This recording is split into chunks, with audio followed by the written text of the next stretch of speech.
வணக்கம். Hitech news TV செய்திகள். சென்னை பெருநகர மேம்பாட்டு வாரியத்தின் கீழ் சென்னை பெருநகரின் ஒரு அங்கமாக தாம்பரத்திலிருந்து வெறும் 3 முதல் 4 கிலோமீட்டர் தூரத்திற்குள் அமைந்துள்ள வரதராஜபுரம் மற்றும் எருமையூர் என்ற இரு கிராமங்களில் வசிக்கும் மக்கள் ஒவ்வொரு ஆண்டும் மழைக்காலத்தின் போது வெள்ள பாதிப்பையும் ஒழுங்குமுறைப்படுத்தப்படாத நிலம் மேம்பாடு நடவடிக்கைகளினால் கடும் சிரமத்தை எதிர்கொண்டு வருகின்றனர்.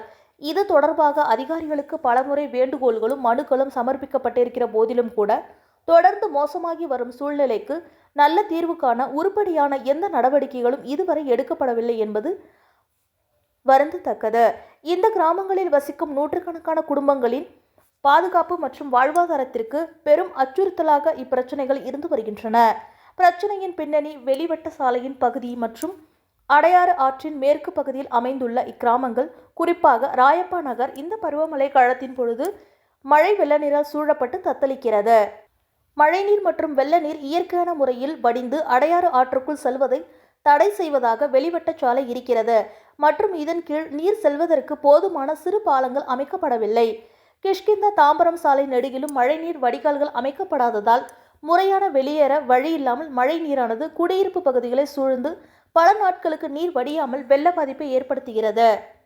தரைமட்டத்தை 7 முதல் 12 அடி வரை உயர்த்தும் அளவிற்கு மிகப்பெரிய அளவில் மண் இப்பகுதியில் கொட்டப்பட்டு வருகிறது. இயற்கையாக தண்ணீர் வடியும் வாய்க்கால்கள் பலவற்றை இந்த நடவடிக்கை மண்ணுக்குள் புதைத்திருக்கிறது. புல எண்கள் 447, 445, 454, 444 மற்றும் பிறவற்றில் மிக தெளிவாக குறிப்பிடப்பட்டுள்ள பல சிற்றாறுகள் மற்றும் ஓடைகள் இதில் உள்ளடங்கும். குடியிருப்போரின் கோரிக்கைகள் கடும் ஆபத்தையும் பெரும் சிரமத்தையும் எதிர்கொள்கின்ற வரதராஜபுரம் மற்றும் எருமையூர் கிராமங்களில் வசிக்கும் மக்கள் பிரச்சினைகளுக்கு தீர்வு காண உடனடியாகவும் மற்றும் நிரந்தர தீர்வு வழங்குமாறும் உரிய நடவடிக்கைகளை எடுக்க அரசையும் பிற அதிகார அமைப்புகளையும் வலியுறுத்தி கேட்டுக்கொள்கிறோம் என்று அவர்கள் தெரிவித்தனர்.